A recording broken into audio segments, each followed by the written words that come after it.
siasa to kako wuoyo ko chal ka jalo nyoch mag siasa nikech amo kete mwacho ni ng'anyo mondo mi obed ng'anyo nyaka bed ni Kaontis 40 gabiro mane Kenya obiye ng'anyo. Mano ok nyal timre.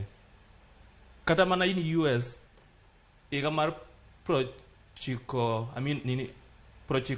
1968 kanoneg Martin Luther King Jr. Joma nong'anyo ne mana states 29 kuom 50 mani US. Koro kata mana Kenya kaibe kata mana in 2017 joma nong'anyo no ken Kenya te. To gini boko nego bed ni ng'iye kamano. Ing'iyo ni to ng'anyo ni nyo affect economy koso oyo. Jalup ker nyo wacho maber ndi ni ng'anyo manyo timore nyoro nyo kelo lal ni Kenya mar $2 billion.